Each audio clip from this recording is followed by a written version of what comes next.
સાવલી તાલુકાના ઉદલપુર રોડ પરના બ્રિજ પર ગાબડા પડ્યા। બ્રિજ પર ગાબડા પડતા કામગીરી પર સવાલ ઉઠ્યા। બ્રિજના લોકાર્પણના 2 વર્ષ બાદ બ્રિજ જર્જરિત બની ગયો। કરોડ રૂપિયાના ખર્ચે બનાવેલો બ્રિજમાં ગાબડા પડતા ભ્રષ્ટાચારના આક્ષેપ। રેલવે ફાટકને કારણે સમયનો બચાવ માટે બ્રિજ બનાવવામાં આવ્યો હતો। બ્રિજની વચ્ચે ખાડા પડી જતા અકસ્માતનો પણ લોકોને ભય। બ્રિજમાં ગાબડા પડી જતા સ્થાનિક જનતામાં રોષ। અનેકવાર રજૂઆત કરવા છતાં પણ કોઈ પગલાં ન લેવામાં આવ્યા। 2022 ની અંદર એને રેનોવેશન થઈને ઓપનિંગ પણ કરી, પણ હલકી ગુણવત્તાની કામગીરીને લીધે આરસીસી રોડ પર રેલવેની મેઇન સ્લેબ પર ગાબડા પડી ગયા છે મોટા મોટા, અને ગમે ત્યારે અકસ્માત થઈને રેલવે ઉપર ટ્રેન જતી આવતી પડે એને પણ ગાબડા તૂટીને પડવાની સંભાવના છે।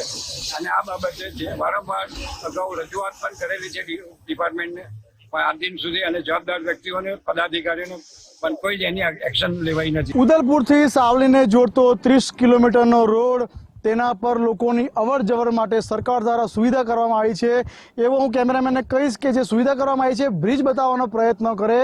આ જે આ બ્રિજ છે એ ઉદલપુર અને સાવલીનો જોડતો આ બ્રિજ છે, તેના ઉપર હજુ તો લોકો માટે ખુલ્લો મૂકવામાં આવ્યો નથી। એ પહેલાં જ આપ જોઈ શકો છો કે મસ્ત મોટા ગાબડા તેમજ ખાડા તેમજ તિરાડો પડી ચૂકી છે।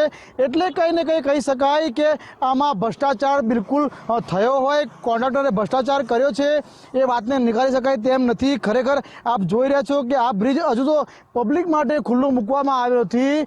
સરકારી બાબુઓ દ્વારા, મંત્રીઓ દ્વારા આને ઉદ્ઘાટન કરીને ઓપનિંગ કરવામાં આવ્યું નથી। એ પહેલાં જ આપ જોઈ શકો છો કે મસ્ત મોટા ખાડા પડી ગયા છે, મસ્ત મોટી તિરાડો પડી ગઈ છે।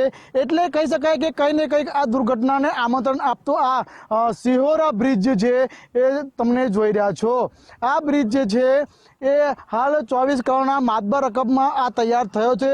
એટલે કહી શકાય કે સરકારના 24 કરોડ પાણીમાં ગયા છે અને સાવલીની જનતા માટે આજે પણ આ મુસીબત સમાન આ બ્રિજ તૈયાર થઈને ઊભો છે। પરંતુ ક્યાંય ને ક્યાંય અધિકારીઓ તેમજ જે કોન્ટ્રાક્ટર છે એનું પેટનું પાણી હલતું નથી, અને જ્યાં જુઓ ત્યાં ગુજરાતમાં આવા અનેક બ્રિજો જે છે ત્યાં મોટા મોટા ભ્રષ્ટાચાર થયા છે। હું કેમેરામેનને ફરી કહીશ કે જે ખાડો પડી ગયો છે એ બતાવવાનો પ્રયત્ન કરે। આ તમે જોઈ રહ્યા છો, આ કેમેરામેનને કહીશ કે આ ખાડો બતાવવાનો પ્રયત્ન કરે। આમાં જોઈ શકો છો કે આ કાંકરીઓ પણ અત્યારથી નીકળી ગઈ છે, આટલા ખાડા પડી ગયા છે। એટલે કહી શકાય કે આ જે ખાડો છે, આ જે બ્રિજ છે એ લોકોને સ્મશાન સુધી પહોંચાડવામાં કંઈ પણ બાકી મૂકે તેમ નથી।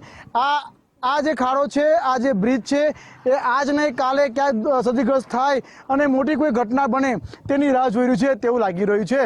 અનિલ ભાટિયા, ગુજરાત ફર્સ્ટ, સાવલી।